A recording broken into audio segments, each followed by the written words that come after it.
Oui, merci Madame la Présidente. Monsieur le ministre, la semaine dernière, vous indiquiez en commission qu'environ 4000 Belges et en droit étaient toujours bloqués à l'étranger, la plupart se trouvant au Maroc, en Australie, en Nouvelle-Zélande, en Algérie et en Espagne. Vous avez également livré de nombreuses informations concernant la situation spécifique au Maroc et indiqué qu'une fois les listes de personnes à rapatrier vérifiées, elles seraient transmises aux autorités marocaines, ça devait être jeudi dernier, auxquelles il appartiendrait ensuite de les valider en tout ou en partie.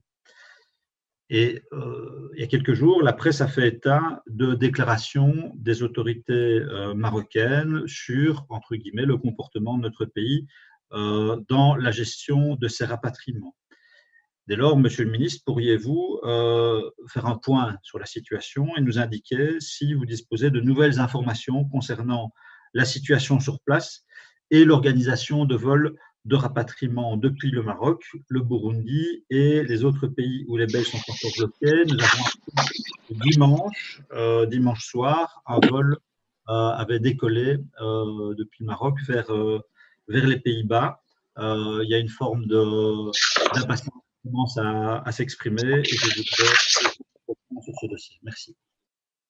Oui, merci Madame la Présidente de me redonner la parole, parce qu'en effet, j'ai quelques questions de précision très pratiques et vraiment en dehors de tout esprit polémique. Donc moi aussi, j'aimerais comprendre pourquoi on passe de 1700 la semaine dernière à 1400. J'imagine qu'il s'agit de 300 personnes dont les attestations n'ont pas été jugées conformes aux critères fixés entre les autorités belges et les autorités marocaines, mais j'aimerais la confirmation. Alors, vous avez dit que les premiers vols, vous avez utilisé l'expression les premiers vols seraient organisés vendredi. Est-ce qu'on doit en déduire qu'il pourrait y en avoir d'autres? Ou bien sont-ils les seuls vols? Est-ce qu'il y a des vols seulement vendredi ou bien est-ce qu'on peut s'attendre à d'autres vols plus tard, le week-end prochain ou la semaine prochaine? Et alors, je voudrais aussi attirer votre attention sur le fait que, compte tenu de la durée prolongée du séjour de pas mal de monde sur place, il y a des gens qui se retrouvent sans ressources. Et donc, deux questions sont déduites de ce constat.